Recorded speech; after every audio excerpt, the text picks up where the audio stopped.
नमस्कार। आज 4 जून सन 2022 दिन शनिवार, जिला गौतम बुद्ध नगर, तहसील दादरी, विकासखंड बिसरख, शहर नोएडा की पावन भूमि से मैं मंच संचालक डॉक्टर अतुल चौधरी अपने वरिष्ठ पत्रकार इंसाइक्लोपीडिया श्री विनोद शर्मा जी के साथ नोएडा खबर .com के तमाम पाठकों, श्रोताओं एवं दर्शकों का खैर मकदम, क्रांतिकारी इस्तकबाल और सलाम पेश करता हूं, जिन्होंने आज अपनी गरिमामयी उपस्थिति से इस सभा को कृतार्थ और अलंकृत किया है। आज टॉक शो विनोद शर्मा के साथ जिस विषय पर हम एक महत्वपूर्ण चर्चा करने जा रहे हैं, उसका विषय है यमुना नदी के किनारे डूब क्षेत्र में ये फार्म हाउस किसके हैं।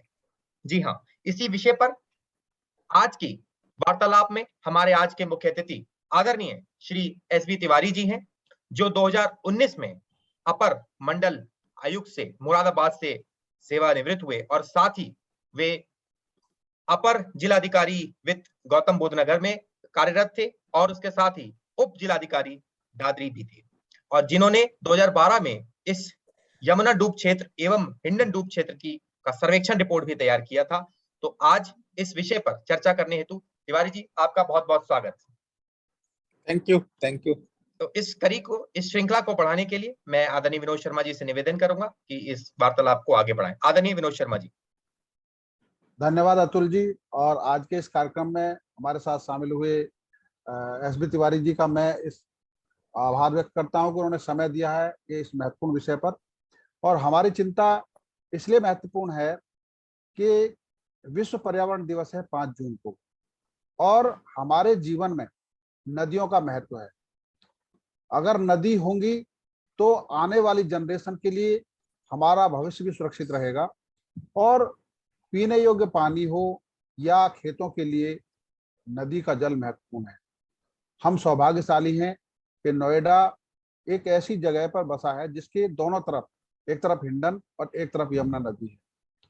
जब 1976 में इसका मास्टर प्लान बना था तो उस समय सिर्फ 36 गांवों को शामिल किया गया था, और धीरे धीरे जो मास्टर प्लान 2031 है उसके मुताबिक 20,316 हेक्टेयर जमीन नोएडा शहर में नोटिफाई की गई है। और इनमें सबसे बड़ी बात यह है कि केवल 15,280 हेक्टेयर जमीन पर ही विकास किया जा सकता है। बाकी 5,036 हेक्टेयर जमीन ऐसी है जो यमुना और हिंडन के डूब क्षेत्र कह सकते हैं, रिवर बेड कह सकते हैं, उसमें आती है। जब नोएडा प्राधिकरण ने 2031 का मास्टर प्लान फाइनल किया था तो इसको रिवर फ्रंट डेवलपमेंट के प्लान में डाला था, और मैं हैरान हूं कि हिंडन है या यमुना नदी, दोनों किनारों पर जो निगरानी का दायित्व सिंचाई विभाग का है। अधिग्रहण के बाद प्राधिकरण की जिम्मेदारी है कि उसके अधिसूचित क्षेत्र में कोई निर्माण ना हो। इन सब के बावजूद हिंडन में भी अवैध कॉलोनी कट रही है, और यमुना के डूब क्षेत्र में बाकायदा ऐसे ऐसे फार्म हाउस बन रहे हैं जिनको देखकर हैरानी होती है कि वो बने कैसे। आज मैं बड़ा महत्वपूर्ण लग रहा है मुझे, बहुत अच्छा, कि 2012 में तिवारी जी ने एक ऐसी रिपोर्ट तैयार की थी जिसमें कुंडली थी बाकायदा इन फार्म हाउसों की।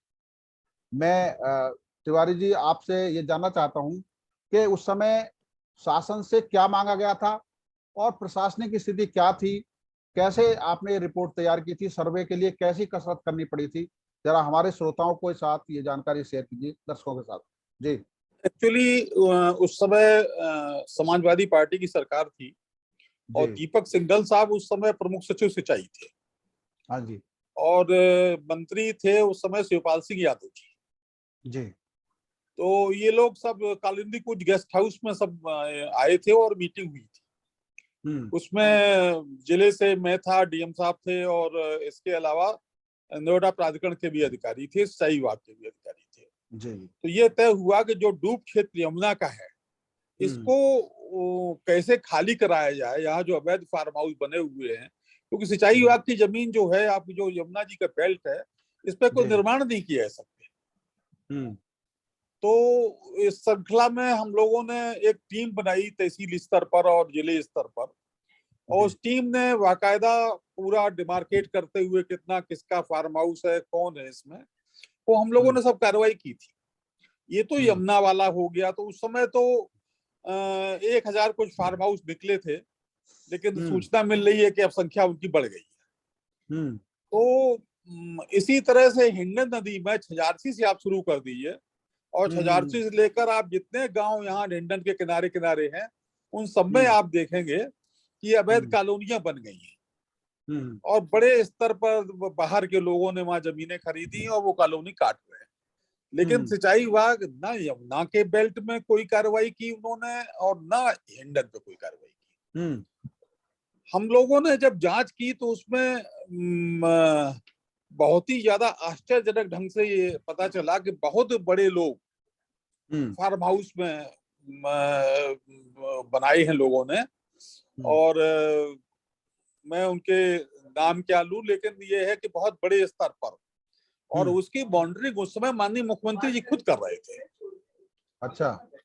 हाँ, और वो बार बार डिस्ट्रिक्ट मजिस्ट्रेट से रिपोर्ट मांग रहे थे।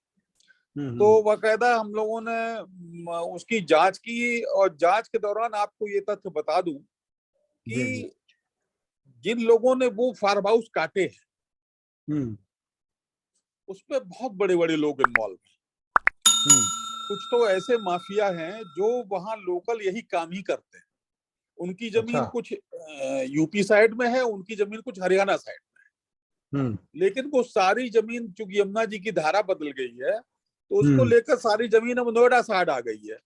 तो उस पर कुछ दिनों तक क्लेम हरियाणा वालों ने भी किया, लेकिन यहाँ के जो लोकल भूमाफिया हैं उनके मैं नाम नहीं लूंगा, लेकिन उन्होंने यहाँ फार्म हाउस काट के और लोगों को बेच दिए।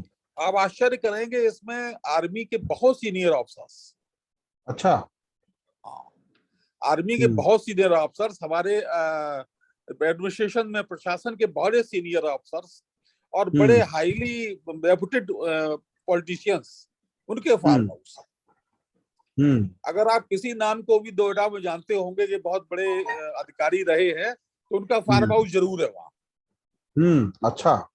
हाँ, और मुझे बहुत दबाव हुआ कि आप इसकी जांच छोड़ दीजिए, अगर आप इस जांच से हट जाएं तो कोई नहीं जांच कर पाएगा।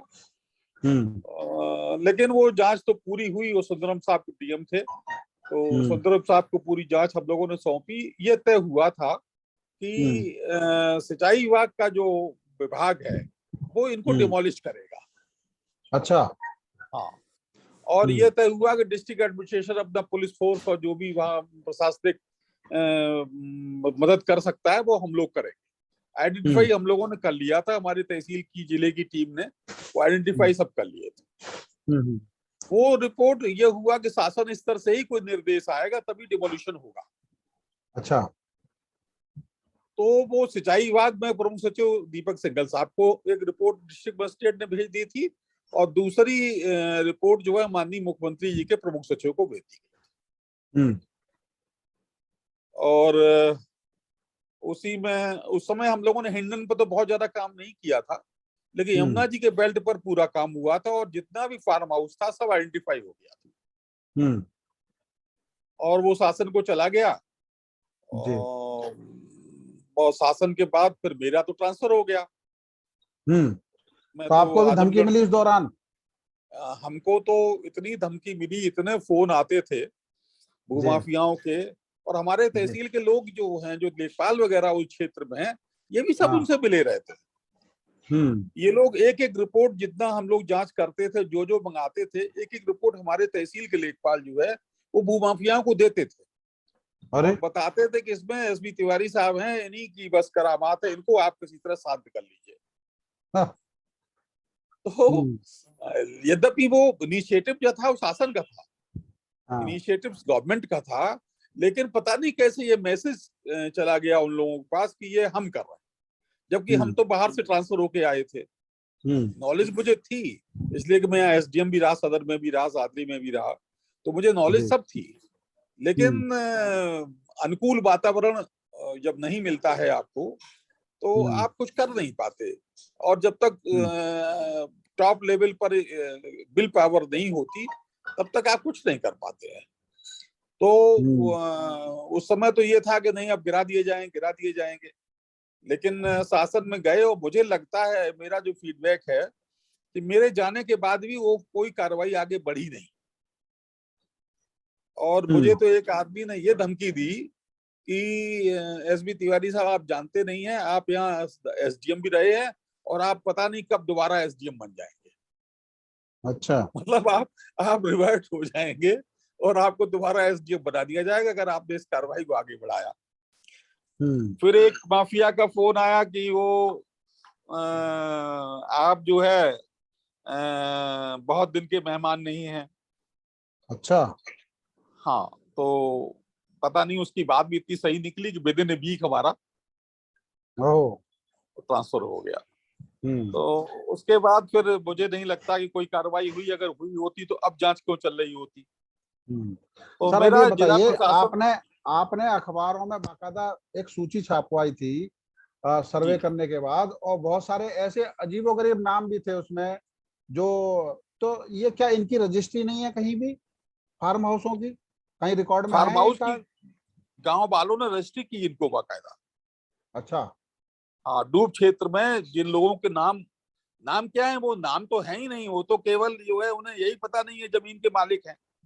वो तो उनकी यमुना हरियाणा वाले कहते हैं, जैसे गुलावली गांव है, हाँ हाँ, और उसके आसपास और 2-3 गांव हैं, तो उन गांव में जमीन आधी इधर आधी उधर है, ओनरशिप में केवल उनका नाम लिखा है और उसी बेचते चले जाते, दाखिल खारिज होता नहीं है, और वो दाखिल खारिज के वो रजिस्ट्रियां कराते चले जाते हैं। तो रजिस्ट्री तो दादरी तहसील में होती होंगी उस समय, या सदर? रजिस्ट्री कुछ दादरी तहसील की भी है, कुछ सदर तहसील की भी है। हाँ, पुरानी तो रजिस्ट्री तो इनमें दादरी तहसील की है। तो ये जो जितने बड़े लोग हैं, ये रजिस्ट्री कराने आते थे तहसीलों में, या इनमें सदर में, या इन्होंने किसी और फेक नाम से फार्म हाउस ले रखे हैं ये? कुछ फेक नाम भी हैं, लेकिन कुछ असली नाम भी हैं। कुछ फेक नेम्स भी थे जिनको हम लोग नहीं जान पाए ये कौन लोग हैं, लेकिन कुछ असली नाम भी थे, जैसे मिलिट्री के ऑफिसर्स थे, उनके तो सब असली नाम थे। अच्छा। एक शायद आपको याद हो, हमें भी याद है, कैप्टन बंसीराम थे, उन्होंने भी काफी कुछ। कैप्टन बंसीराम यहाँ के बहुत बड़े भूमाफिया थे। जी जी जी। और वो घोड़ा वोड़ा रखते थे, तो वो बहुत बड़े माफिया थे, उन्होंने भी बहुत कार्रवाई इसमें की थी। लेकिन इस समय जब हमने जांच की तब कैप्टन बंसीराम बहुत एक्टिव नहीं था। वो पुराने टाइम पर बहुत एक्टिव था और वो इस तरह से घोटाले किया करता था। लेकिन इस समय तो एक मिस्टर त्यागी करके हैं। अच्छा। उनका नाम पूरा मैं भूल रहा हूँ। वो अच्छा। गुलावली या उसी आसपास किसी गांव के रहने वाले, उनके फार्म हाउस काटे हुए हैं मैक्सिमम। अच्छा अच्छा अच्छा। उनके काटे तो हुए हैं। अब क्या आपको लगता है जो नोएडा प्राधिकरण ने कार्रवाई की है, तिलवाड़ा जी। से लेके गुलावली तक, और अभी तो ये नंगला नंगली यहाँ तक काफी है एरिया में, और ये अरे यहाँ पे सबसे सबसे ज्यादा महत्वपूर्ण बात यह है कि जो फार्म हाउस के नियम है, मतलब अगर फार्म हाउस भी मान लें कि फार्म हाउस बन रहे हैं, बजाय उसके लग्जरी वो फार्म हाउस बन रहे हैं जहाँ पे पार्टियां होती हैं, तो बिजली के कनेक्शन होते हैं, तो क्या बिजली वालों की जानकारी नहीं है कि बिजली के कनेक्शन कैसे दे दिए गए वहां पे? वो तो रजिस्ट्री देखते होंगे, उससे दे देते होंगे जी। रजिस्ट्री तो इन लोगों ने कराई रखी है।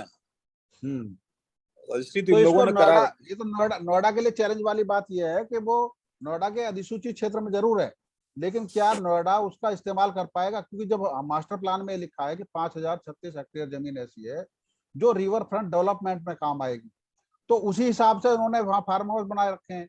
तो लीगल तरीके से, क्योंकि ये भी जानकारी मिली है कि बहुत सारे बड़े बड़े वकील हैं, बहुत सारे जुडिशरी से भी जुड़े लोग हैं जिन्होंने फार्म हाउस में साझेदारी कर रखी है, तो क्या लीगल रूप से जो एक्शन हुआ है अभी, जो जैसा अथॉरिटी के लोग कह रहे हैं कि उनका सर्वे हो रहा है और उसमें ये भी देखा जा रहा है कि कौन सी जमीन हरियाणा की है, कौन सी उसकी है, तो ये 1 दिन का 2 दिन का अभियान चलने के बाद की बात है। तो क्या लीगल तरीके से नोएडा प्राधिकरण की कार्रवाई, जो कार्रवाई सिंचाई विभाग को करनी चाहिए थी, वो प्राधिकरण कर रहा है, तो सिंचाई विभाग क्यों चुप है? नहीं, सिंचाई विभाग को इसमें प्रोएक्टिव होना चाहिए, क्योंकि बेसिकली तो वो जो जो बेल्ट की लैंड होती है उसका उधर से भी नहीं की होती है, और इनसे सिंचाई विभाग से इन लोगों ने ना कोई अनुमति ली है, और सिंचाई विभाग वाले सब जानते हैं। वैसे जब मैंने जांच की थी, इसमें एक तथ्य और सामने आया था कि इन लोगों ने जिला पंचायत से कुछ नक्शे पास करा रखे थे। अच्छा। हाँ, कुछ मैप्स जो है सब तो नहीं पास थे नक्शे, लेकिन कुछ नक्शे जिला पंचायत से पास थे। जिला पंचायत को क्या पता, उन्होंने उसमें जिला पंचायत को भी हम लोगों ने जिम्मेदार बताया था। उन लोगों की भी गलती है कि आप किस आधार पर रख सकते। अब जब वो बेल्ट सूचित क्षेत्र है अथॉरिटी का, तो अगर कोई जी, जी। फार्म हाउस बनेगा तो आप जो बाकायदा मैप वगैरह है वो तो आप सैंक्शन यहाँ से कराएंगे ना, अथॉरिटीज कराएंगे, जब सूचित क्षेत्र हमारा अथॉरिटी का है। लेकिन अथॉरिटी को कुछ पता नहीं, अथॉरिटी के लोग भी सब देखते रहे, जिला प्रशासन के लोग तो उस पर शामिल रहते हैं, और सिंचाई विभाग भी, जैसे आपको याद हो जो आपकी कालिंदी कुंज में सिंचाई विभाग की जमीन है, जी, जी, जी, जी, जी। कालिंदी कुंज में सिंचाई विभाग की सारी जमीन किसके कब्जे में है? बिल्कुल सही बात है, इस समय माफिया कब्जे में है और वो सिंचाई विभाग की सब जमीन है। माफियाओं कब्जे में, और सिंचाई विभाग वाले बाकायदा उनसे मंथली लेते हैं, ईयरली लेते हैं। बिल्कुल सही बात कर रहे हैं। मैं तो जब आज एसडीएम था, यही स्थिति हिंडन नदी के पास की है। अगर हम देखें छिजारसी के पास से लेके, बल्कि है तो गाजियाबाद साइड में भी, लेकिन अगर हम गौतम बुद्ध नगर में भी देखें, छिजारसी के छिजारसी पास शुरू हो तो जाता है। बहुत छोटी रह गई है हिंडन नदी। और जब कभी भी ऐसी ट्रेजेडी होगी, कहीं पानी आ गया, तो केदारनाथ जैसी स्थिति पैदा होगी, पता चला कि पानी में बहे जा रहे हैं घर और लोग बहे जा रहे हैं। और अभी हाल ही में मुश्किल से एक हफ्ता पहले सिंचाई विभाग ने एक पब्लिक नोटिस जारी किया है, और जिसमें कहा गया है कि जो लोगों ने वहां पे बना रखे हैं वो स्वेच्छा से अपना खाली कर दें, और नहीं तो अगर वहां पे कोई आपदा आती है तो हम उसमें कोई सहायता नहीं कर पाएंगे, ना ही कोई किसी को मुआवजा मिलेगा। तो इस तरह की फॉर्मली एक नोटिस जारी करने का कोई औचित्य है? नहीं नहीं, कोई औचित्य नहीं है। एक्चुअली आप वहां एक ईंट नहीं रख सकते। हिंडन में जो आपका छिजारसी गांव से हमारा नोएडा शुरू हो जाता है, जी, जी, यहाँ जी। पर इतने बड़े स्तर पर कॉलोनाइजेशन हुआ है कि बाहर के दिल्ली के लोग हैं, उसमें हरियाणा के लोग हैं, उन लोगों ने आके यहाँ जमीनें परचेज करके रजिस्ट्री कर रहे हैं। मैंने खुद देखा, जब मैं दादरी में था तो उस वक्त दादरी में रजिस्ट्री होती थी, तो रजिस्ट्री करने वहां आते थे लोग, और बाकायदा जो है वहां उस समय कम से कम इतनी गनीमत थी, बिल्डिंग नहीं बन रही थी। अब तो वहां बिल्डिंग्स बन रही है, बाकायदा कॉलोनी काट रहे हैं लोग बाकायदा, और लोगों ने और बहुत सस्ते में वहां जमीनें खरीदी हैं। ओनरशिप किसी को पता नहीं है। हमारे कुछ ऑफिसर्स ने भी वहां ले ली है जमीन, अच्छा। उनके नाम रिवील नहीं करूंगा। इंडियन में हमारे कुछ ऑफिसर्स के भी फार्म हाउस हैं, यहाँ भी छोटे छोटे बना रखे हैं। तो एक्चुअली ये कोई काम बिना हमारे जानकारी के नहीं होता। हमारे से मतलब हमारे राजस्व विभाग और अथॉरिटी के। जी, जी, और ये 20 साल 25 साल में 25 साल पहले एसडीएम था, तो 25 साल से तो मैं देख रहा हूँ। बिल्कुल। कितने बार रजिस्ट्री पर रोक लगवाई, कितने बार रजिस्ट्री पर रोक लगवाई, और उसके बाद शासन से वो रजिस्ट्री खुल जाती है। हम लोगों ने तो रजिस्ट्री पर रोक लगवा दी थी, बिल्कुल। खेती कोई रजिस्ट्री नहीं होगी, लेकिन वो हाँ, गवर्नमेंट में गए। अभी भी लगी थी, कुछ दिन पहले भी लगी थी। हाँ, मैं और पढ़ उसके रहा बाद था, फिर खुलवा दी, फिर खुलवा दी। हम्म अब वो शासन में लोगों को सच तो पता होता नहीं है, जो ग्राउंड लेवल पे ऑफिसर काम करता है उसको तो पता है। और सबसे बड़ी यूनिट जो है हमारे यहाँ, जो लेखपाल की यूनिट है ना, वो बहुत नॉन रिलायबल है, और सब उनकी जानकारी में ये होता है, चाहे वो यमुना जी के फार्म हाउस हो, यमुना बेल्ट के, चाहे वो हिंडन के कॉलोनाइजेशन हो, ये सब वही लोग करते हैं। मेरी तो व्यक्तिगत नॉलेज थी कि मैं जब यहाँ था 2012 में, तो हमने तो आइडेंटिफाई किया था लोगों को, कौन लोग इसमें इन्वॉल्व हैं। तो अब आप ये बताइए कि समाधान क्या है, किस तरीके से यमुना को और हिंडन को अतिक्रमण मुक्त किया जा सकता है? उसमें दो चीजें हैं, एक तरफ सरकार रजिस्ट्री करा के रेवेन्यू लेती है, और दूसरी तरफ जब ये रजिस्ट्री होती है किसी भी जगह की, तो उसमें पहले आइडेंटिफाई होते हैं एरिया कि उसके दक्षिण में कौन सा है, उत्तर में कौन सा है, उस दिशा तय होती है। तब ऐसे में उसकी रजिस्ट्री कैसे हो रही है, एक खेत को आबादी कैसे दिखाया जा रहा है? पहली चीज तो ये है कि रजिस्ट्री बिल्कुल बंद होनी चाहिए। जो रजिस्ट्री हो रही है अवैध है, इसलिए कि कोई आदमी उस जमीन का, सिंचाई विभाग ही ओनर है जी। कोई भी आदमी के नाम रजिस्ट्री हो गई हो, किसी के नाम खसरा नंबर हो, लेकिन जो यमुना जी के बेल्ट की जमीन है उस पर जो है पूरा स्वामित्व जो है वो सिंचाई विभाग का है। अब इसमें अगर किसी तरह के फार्म हाउस वगैरह बन गए, उनके नक्शे पास नहीं है, पहली बात तो ये है, उनके नक्शे पास नहीं, और टोटली ये इलीगल है। इनको तो केवल एक उपाय है, आइडेंटिफाई करके और वहां बुलडोजर ले जाके उनको ध्वस्त कर दिया जाए, और यही इसकी एक रेमेडी है। अगर इसमें इनिशिएटिव ले लिया जाएगा अगर विल पावर होगी प्रशासन की तो ये, लेकिन हाँ मेहनत बहुत लगेगी और जी। बहुत दबाव झेलने पड़ेंगे। हाँ, आपने एक बड़ा महत्वपूर्ण पॉइंट दिया कि बहुत सारे जिला पंचायत ने नक्शे पास किए हुए हैं, तो उसकी जांच कैसे होगी? क्योंकि जिला पंचायत कैसे नक्शे पास कर सकता है उस एरिया में जो प्राधिकरण का अधिसूचित क्षेत्र है? वो तो जिला पंचायत से आप लिस्ट ले लीजिए, जब आपके आइडेंटिफाई हो जाए तो उसमें जिला पंचायत से पूछ लीजिए कि आपने किसका नक्शा पास कराया। दूसरा ये तरीका है कि वो लोग खुद ही बताएंगे हमने नक्शा पास कराया। लेकिन जिला पंचायत का नक्शा अगर पास भी है तो उसकी कोई वैलिडिटी नहीं है। अच्छा, कोई वैलिडिटी नहीं है, उन्हें कोई अधिकार वहां नक्शा पास करने का नहीं। अतुल जी, आप कोई सवाल पूछना चाहेंगे तिवारी जी से? जी धन्यवाद शर्मा जी। तिवारी जी, मैंने आपका लेख पढ़ा 15 मई को। पिछले महीने ही आपका एक लेख आया था, वो चिथड़ा से संबंधित है, और उसमें आप एक भाजपा नेता का नाम बार बार उसमें जिक्र कर रहे हैं कि पहले वो सपा में थे, बसपा में थे, अब भाजपा में है। कंफ्यूजन है, नाम तो हमें भी क्लियर है। तो क्या उनका कोई रोल, क्योंकि वो भी एक गद्दावर नेता रहे हैं इसी क्षेत्र से, जाति बहुल क्षेत्र उनकी भी है ये, तो क्या उनका भी कोई रोल आप इसमें देखते हैं? और अगर आप बोलना चाहें, completely depends upon your wisdom, कि आप बोलना चाहें उनका नाम, तो आप बोल सकते हैं। ओवर टू यू तिवारी जी।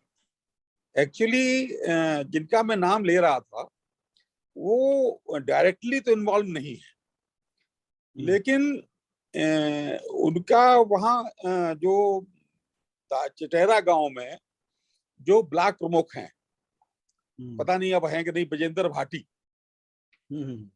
उन्होंने अपनी माँ के नाम से अच्छा एक पट्टा करा रखा है, और एक उन्होंने अपने बच्चों के नाम से जमीन जो पट्टे वाली है वो खरीद रखी है, और वो उनके रिश्तेदार हैं, भाजपा के नेता भी हैं, बहुत स्पष्ट बता रहा हूं मैं। तो उन्होंने तत्कालीन सरकार में,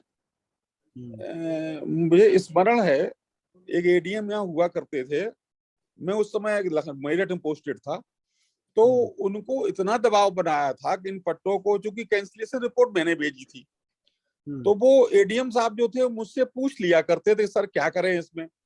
तो मैंने उनको बहुत गंभीरता से बता रखा था कि इसमें बहुत इलीगल पट्टे हुए हैं। तो उन्होंने मुझे बताया कि ऐसा कोई उपाय करिए कि ये फाइल मेरे यहाँ चला जाए। मैंने उनसे पूछा कि क्या बात है, तो बोले इसमें मेरे ऊपर बहुत दबाव है, और उन्होंने उस नेताजी का नाम भी लिया। अच्छा, कि उनका बहुत प्रेशर है, मायावती की सरकार थी उस समय जबकि ये बात, तो उन्होंने बहुत दबाव बनाया उनके ऊपर कि आप इस पट्टे को अलाउ कर दीजिए, पट्टे जो रिपोर्ट आई है नीचे एसडीएम की उसको खारिज कर दीजिए। और वो करना नहीं चाहते थे क्योंकि मेरी रिपोर्ट बहुत स्ट्रॉन्ग उसमें लगी हुई थी, मैंने 99 में रिपोर्ट भेजी थी उसमें। तो अल्टीमेटली फिर मैंने उनको उस केस में थोड़ी मदद भी की, और वो फाइल उनके यहाँ से एप्लीकेशन डलवा दी। जो कंप्लेनेंट थे उन्होंने कमिश्नर के एप्लीकेशन दे दी कि इनसे फाइल हटा ली जाए। तो वो एडीएम साहब बेचारे बड़े, आजकल वो डिस्ट्रिक्ट मजिस्ट्रेट हैं किसी जिले में, तो वो एडीएम साहब बेचारे बुरी तरह फंसे हुए थे। तो मुझे इसलिए व्यक्तिगत नॉलेज है कि वो नेताजी फंसे थे उसमें। एक चीज और बताइए सर कि 1997 में नया गौतम बुद्ध नगर जिला बना था और उससे पहले गाजियाबाद था, तो जो चिठेड़ा कांड आ रहा है वो 97 का भी है और उससे पहले का भी मामला आ रहा है सामने, तो ये क्या जिला बदलने से भी इसका कोई नाता लिंक है पट्टे वाला का? देखिए, जब जिला बदला उस समय यहाँ एक एसडीएम थे तुलसीराम। हाँ, तुलसीराम ने ये सब पट्टे किए थे। अच्छा, हाँ, और बिल्कुल बिना नियम कानून के पट्टे थे। फिर वो शिकायत हुई गवर्नमेंट ने, मुख्यमंत्री जी के यहाँ शिकायत हुई, शिकायत आके फिर मैं 98 में मैं आ गया था। तो 98 में फिर मेरे पास शिकायत आई कि साहब इस तरह से फर्जी। मैंने फिर एक एक पट्टा गांव में जाकर उसकी जांच की थी और एक डिटेल्ड रिपोर्ट एडीएम को, डीएम को भेजी थी, ये पट्टे अवैध हैं और इनको सबको निरस्त कर दिया जाए। तो ये तुलसीराम जी 97 में जिला बना, वो पहले एसडीएम थे और वो अपना उन्होंने पट्टे कर दिए थे। और पहले पुराने टाइम पर 97 में 71 में भी कोई पट्टे हुए थे। अच्छा, हाँ, लेकिन 71 के पट्टे एक्ट अपॉन नहीं हो पाए। उस समय 71 में तो ये नियम था कि एसडीएम को अप्रूवल करना ही नहीं पड़ता था, और ग्राम पंचायत अपना बना देती थी और ग्राम पंचायत से वो हो जाता था, पट्टे हो जाते थे। तो उन पट्टों की कोई सैंक्टिटी नहीं हुई, उनको पट्टे कभी एक्ट अपॉन नहीं हुए। लेकिन 97 के पट्टे बाद में जब एडीएम ने बहाल कर दिए हापुड़ वाले ने, तो वो एक्ट अपॉन हो गए। लेकिन ये फाइल दादरी से हापुड़ क्यों गई? ऐसा हुआ कि यहाँ पर नोएडा में 3 एडीएम है जी। कैंसलेशन कार्रवाई पट्टा कैंसलेशन एडीएम क्या चलता है और डीएम क्या चलता है। तो यहाँ 4 कोर्ट थी, लेकिन कोई कोर्ट भी तैयार नहीं थी पट्टे बहाल करने के लिए। जो भी अधिकारी सपा गवर्नमेंट में, बाद में सपा आ गई, सपा गवर्नमेंट में कोई अधिकारी यहाँ तैयार नहीं हुआ। उन्हें इनकी सीरियसनेस मालूम थी, ये पट्टे गड़बड़ हैं और जमीन ग्रेटर नोएडा की जमीन है, तो उन लोगों ने किसी ने पट्टे बहाल नहीं किए। फिर वो हरिश्चंद्रा साहब एडीएम बन गए हापुड़ के। तो ये हुआ कि फाइल कहाँ जाए। अब ऐसे लोग तो माफिया लोग तो तय करते हैं ना कि फाइल को कहाँ ले जाया जाए जहां पे हो जाए। अल्टीमेटली वो फाइल वहां चली गई, हापुड़ में ट्रांसफर करा ले गए। कमिश्नर के यहाँ एप्लीकेशन दी और कमिश्नर के यहाँ फाइल को हापुड़ में ट्रांसफर हो गई, चली गई। हापुड़ में एडीएम साहब तैयार बैठे थे। मैंने तो उन एडीएम साहब को व्यक्तिगत फोन किया था। मैं तो उस समय आरएफसी मेरठ था, तो मैंने उनको व्यक्तिगत फोन किया था कि इस फाइल में हाथ मत लगाना, क्योंकि कंप्लेनेंट जो थे वो लगातार मेरे संपर्क में थे और मुझसे बार बार कहते भी थे कि साहब इसको जो है आप कहिए लोगों से। तो मैंने एडीएम हापुड़ को फोन करके कहा था कि ये पट्टे फर्जी हैं, मैंने जांच की है, इसमें आप कोई भी अदरवाइज ऑर्डर मत कर दीजिए। तो उन्होंने मुझसे कहा मेरे ऊपर बहुत दबाव है।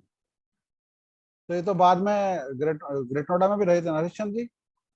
हाँ, रहे नोएडा में भी रहे। उनके खिलाफ कोई कार्रवाई भी हुई थी बाद में, अभी कुछ दिन पहले कार्रवाई हुई, शायद वो डिसमिस भी हो गए, ऐसा कुछ मेरी जानकारी। हाँ। तो ये बड़ा महत्वपूर्ण संवेदनशील मुद्दा है। लेकिन आज भी जब हम नोएडा से ग्रेट नोएडा की तरफ चलते हैं, यमुना की तरफ चलते हैं, और अब न्यू नोएडा भी बनने जा रहा है, तो एक बड़ा मुद्दा और भी है कि ग्राम समाज की जो जमीन अधिग्रहित होती है, गांव की जमीन तो होती है किसान की जमीन, लेकिन साथ में ग्राम समाज की जमीन जब अधिग्रहण होती है तो उसका नियम क्या है और वो कैसे तहसील के कागजों में दर्ज होती है या प्राधिकरण के कागजों में दर्ज होती है। क्योंकि मेरी जानकारी ये है कि बहुत सारी जमीन नोएडा में भी ऐसी है जो ग्राम समाज की थी, किसान की जमीन प्राधिकरण के खाते में दर्ज हो गई, लेकिन ग्राम समाज की जमीन दर्ज नहीं हुई। उसका फायदा उठाकर लोगों ने ग्राम समाज की जमीन पर कब्जा कर दिया। एक्चुअली इसका प्रोसीजर ये है कि इसमें अधिग्रहण नहीं होता, पुनर्ग्रहण होता है। हाँ जी,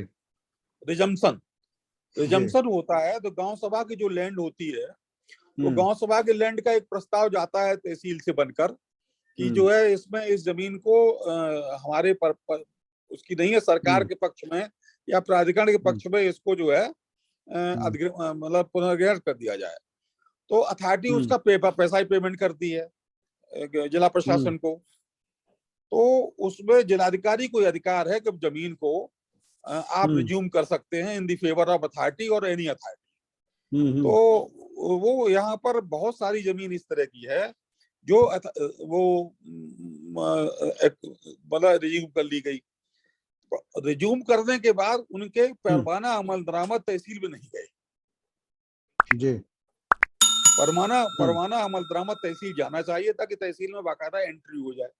या तो गए नहीं, या जानबूझकर भेजे नहीं, या तहसील वालों ने दर्ज नहीं किए। और परिणाम उसका ये हुआ कि लोगों ने पट्टे करा लिए तो पट्टे वालों के नाम हो गए। कभी किसी ने कुछ करा लिया, कभी 182(4)F का नोएडा में बहुत चलन है, वो करा लिया तो उनके नाम चली गई। उन लोगों ने उसका मिसयूज कर लिया।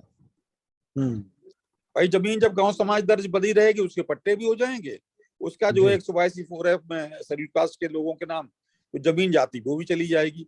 नोएडा में ये लार्ज स्केल पे हुआ है। तो इसलिए वो जमीन एक और है धारा 143, उसका जी मिसयूज आपने देखा होगा नोएडा में, खासतौर पर मैं बरौला गांव का जिक्र करना चाहूंगा। बार बार प्रस्ताव भेजा जाता है और बार बार उसको शासन से वापस आता है, फिर घटता जाता है, उसका एरिया रकबा घटता जाता है। तो ये क्या है 143 का नियम क्या है और हुआ एक्चुअली क्या है? शर्मा जी, ये जिला प्रशासन की कमी है। जी। मनोज सिंह साहब जब यहाँ डीएम थे तो हम्म, उन्होंने एक आदेश किया था हम्म, कि नोएडा प्राधिकरण और ग्रेटर नोएडा प्राधिकरण की, उस समय यमुना बना नहीं था, कोई भी भूमि जो अधिसूचित है उसको 143 में कन्वर्ट न किया जाए। अच्छा। लेकिन उस समय तो इसका पालन हुआ। हम्म, कालांतर में लोगों ने क्या किया, यहाँ जो एसडीएम, जो खास तौर से तहसील दादरी के एसडीएम हैं, जितने एसडीएम आए उन्होंने 143 में किसी काश्तकार की जमीन, जबकि वो नोएडा प्राधिकरण और ग्रेटर नोएडा की सुयोजित योजना की जमीन है, हम्म, और उस जमीन क्योंकि जब हमारे मास्टर प्लान में वो जमीन आ गई, जब उसकी उनके योजना का भाग बन गई, उसके बाद अगर आप उसका स्वरूप बदल देंगे जी। तो फिर नोएडा ग्रेटर नोएडा तो काम ही नहीं कर पाएंगे। हम्म, यहाँ के एसडीएम्स ने ये किया, क्या किया, बड़े लार्ज स्केल पर हम्म, जो काश्तकारों की जमीन थी, जो असूचित एरिया में आ रही थी, वो उसको 143 में आबादी में कन्वर्ट कर दिया। जब आबादी में कन्वर्ट जमीन हो जाती है, उसके बाद आप अधिग्रहण नहीं कर सकते उसका। बंदिश तो नहीं है, लेकिन एक बहुत बड़ा मामला बन जाता के साथ जो है 143 हो गई, भाई आबादी है, हमारी आबादी छीन रहे हो आप लोग। ये एक जो है भावनात्मक मुद्दा बन जाता है कि हमारी साहब आबादी है, भाई चार दीवारी बनी हुई है। जबकि आबादी का ये नियम है कि जब बिल्डिंग पूरी तरह बन जाए, अगर वो फैक्ट्री है उसमें धुआं निकलने लगे, और अगर कोई बिल्डिंग है तो बिल्डिंग पूरी तरह निर्मित हो जाए तो आप उसको आबादी डिक्लेयर कर सकते हैं। नोएडा में क्या हुआ है, खेती भी हो रही है, छोटी सी बाउंड्री बना ली और उसको 143 में कन्वर्ट कर दिया। ये इसकी एक व्यापक जांच होनी चाहिए, और अब से लेकर 20 वर्ष पहले तक, 20 वर्ष से हो रहा है ये काम यहाँ। बिल्कुल हम नहीं, लोगों के बिल्कुल टाइम सही पर बात। सही बात यह है कि सर कोई भी शहर का प्लान जब होता है तो उसमें एक प्लान सिटी का डेवलपमेंट अलग तरीके से होता है, उसमें गांव के क्षेत्र भी आते हैं। अमूमन यहाँ देखा गया है कि गांव से सटे हुए एरिया को डेवलप करने के बाद फिर उसके विकास की जिम्मेदारी किसकी है? ऐसा बहुत सारे गांवों में ऐसा है कि जहाँ उसके साथ सटी हुई अवैध कॉलोनी बन गई, अब उसमें ना सीवर लाइन है, पानी की लाइन नहीं है, लेकिन एक मजबूरी हो जाएगी कि जैसे खोड़ा की स्थिति पैदा हुई ऐसे ही वैसे इन एरियाज की होगी। उसका डेवलपमेंट उस हिसाब से नहीं होगा और जो आबादी का घनत्व है वो बढ़ेगा, प्लस जो आग से जुड़े हुए मसले हैं, अतिक्रमण से जुड़े मसले हैं, उन पर कोई भी कार्रवाई नहीं कर पाएगा। तो जो शहर का अनियोजित विकास हो रहा है उसकी एक बहुत बड़ी वजह ये भी है। बिल्कुल सही कह रहे हैं, सही कह रहे हैं। तो बहुत बड़ा कर्ज है जिले का कि यहाँ कोई डिस्ट्रिक्ट मजिस्ट्रेट इसको रोक नहीं पाया। जबकि हम लोग जब यहाँ हुआ करते थे तो कोई 143 करता नहीं था, क्योंकि वो डीएम ने आदेश कर रखे थे, अथॉरिटी उसमें ऑब्जेक्शन लगाती थी अगर कोई केस आता भी था। अब क्या हुआ है, इन दिनों में क्या हुआ कि एक केस जा रहा है, अथॉरिटी वाले मिले हुए, वो कोई ऑब्जेक्शन नहीं फाइल करते हैं। लोग गए अपना 143 करा के अपने जमीन कर ली, अधिग्रहण से बचा ली। अधिग्रहण वाली जमीन 15,000 20,000 रुपए स्क्वायर फीट बिक रही है, तो उन्होंने उनकी भी बिक रही है। अथॉरिटी एक्वायर कर लेगी तो लिमिटेड मुआवजा वो देंगे वो। तो ये बहुत इसकी व्यापक जांच होनी चाहिए। बिल्कुल ठीक बात है। और अब एक और अहम इशू ये है कि अभी जैसे शुरुआत की दौर में मैंने कहा कि विश्व पर्यावरण दिवस है कल, और यमुना और हिंडन को बचाने की जिम्मेदारी हमारी है। साथ में अब जैसे दिल्ली में सुप्रीम कोर्ट की निगरानी में दिल्ली सरकार बाकायदा उसका काया पलट करने जा रही है, जिसमें यमुना में ऐसा पानी स्वच्छ होगा जिससे लोग पी सकेंगे या जो इसमें नहा सकेंगे, क्योंकि गवर्नमेंट में निगरानी में एनजीटी और सुप्रीम कोर्ट है। लेकिन अगर हम ओखला बैराज से आगे चलेंगे तो सबसे पहले तो सादरा का ड्रेन का पानी ही यमुना में जा रहा है। उसके बाद थोड़ा आगे चलेंगे तो मंगरौली छपरौली के पास जो नोएडा से निकला है, कोंडली के पास से जो ड्रेन है वो सीधे जाके यमुना में गिर रही है। और आगे जो अवैध कब्जा हो रहा है, चाहे वो फार्म हाउस के जरिए हो रहा है, वो कंक्रीटाइजेशन हो रहा है, तो ऐसे में इसको आगरा मथुरा तक कैसे यमुना को स्वच्छ और निर्मल बनाया जा सकता है। आपका प्रशासनिक अनुभव बहुत बड़ा है, तो इस मामले में आपकी व्यक्तिगत राय क्या है और प्रशासनिक अनुभव के जरिए किस तरीके से यमुना नदी को और उधर हिंडन नदी को बचाया जा सकता है? जी देखिए, तिवारी जी 2 यमुना मिनट में नदी प्लीज। और हिंडन नदी, हाँ, 3 यमुना मिनट है ना? नदी और हिंडन नदी जो है, इनके बचने का एक ही तरीका है कि यहाँ कंस्ट्रक्शन रोका जाए। जी अगर वहाँ कूड़ा कबाड़ा और सारा कंस्ट्रक्शन नहीं रोका जाएगा तो ये कभी स्वच्छ नहीं हो सकती। तो पहला काम तो यही है कि सारे निर्माण कार्य पूरे एरिया में तत्काल प्रभाव से रोक दिए जाएं और जो निर्माण कार्य हैं उनको ध्वस्त कर दिया जाए। अदरवाइज यमुना और हिंडन तो देखिए खत्म ही हो गई। अब यमुना बची, आपकी यमुना भी इसी तरह पूरी इंक्रोच हो जाएगी और आप कुछ नहीं कर पाएंगे। अभी मथुरा साइड में तो थोड़ी गनीमत है, लेकिन इधर तो बहुत बुरी स्थिति है नोएडा साइड में। अतुल जी जी समाप्त करिए, समाप्त। और अब 2 मिनट रह गए साहब। जी, क्योंकि तिवारी जी आपने समय दिया, बहुत बहुत धन्यवाद। और कल इस प्रदेश के जिसका क्षेत्रफल 2,40,994.84 स्क्वायर किलोमीटर क्षेत्रफल में है और उसके 18वें विधानसभा के 21वें मुख्यमंत्री अजय मोहन बिष्ट उर्फ योगी आदित्यनाथ जी का जन्मदिन भी है, 50वां जन्मदिन। तो क्या आपको लगता है, केवल 10 सेकंड में जवाब दीजिएगा, कि इस सरकार में ये मादा है या इच्छा शक्ति है कि क्या इस प्रकार के अतिक्रमण को रोके और ध्वस्त किया जाए? 10 सेकंड में सर। मेरा ये मानना है इस सरकार में बिल पावर है और अगर थोड़ा सा कार्रवाई कर ली जाए इसमें तो ये पूरा सारे अवैध निर्माण ध्वस्त हो जाएंगे। बहुत बहुत धन्यवाद तिवारी जी। और मैं आपको धन्यवाद देता हूं noidakhabar.com की ओर से, जो आपने अपना बहुमूल्य समय दिया और उसके साथ ही बहुत छुपी हुई महत्वपूर्ण जानकारियां भी आपने साझा की, जो इस जिले के, जिसका कि गठन 6 मई 1997 में हुआ, सभी लोगों को इसके बारे में पता होना चाहिए कि वे जहां रह रहे हैं 2 नदियों के बीच में, शायद वो भविष्य में वो नदियां रहें भी ना, इतने विकास और कंक्रीटाइजेशन के बाद। तिवारी जी आपने बहुत समय दिया, आपका बहुत बहुत आभार। Thank you very much. धन्यवाद, आपका नमस्कार। भी बहुत बहुत धन्यवाद। और मैं एक बात चलते चलते कहना चाहूंगा कि हमारे जो धरोहर है, क्योंकि अंडरग्राउंड वाटर जो है नीचे का खत्म हो रहा है, उसके संरक्षण की बात होनी चाहिए और पर्यावरण में ज्यादा से ज्यादा पेड़ लगाएं ताकि हमारा जो इको संतुलन बना रहे, जो प्रकृति के साथ जुड़ाव है वो बना रहे। अगर ये सब चीजें समाप्त हो जाएंगी धीरे धीरे, हमारे अस्तित्व को खतरा होगा। मैं अपने सभी दर्शकों को यह अपील करूंगा कि वह विश्व पर्यावरण दिवस पर पेड़ जरूर लगाएं, अपने परिजनों की स्मृति में लगाएं, शादी की वर्षगांठ पर लगाएं, बच्चों के जन्मदिन पर लगाएं, लेकिन पेड़ जरूर लगाएं। इसी अपील के साथ मैं अतुल जी का भी और तिवारी जी का बहुत बहुत शुक्रिया अदा करता हूं। धन्यवाद। Okay, thank you very much.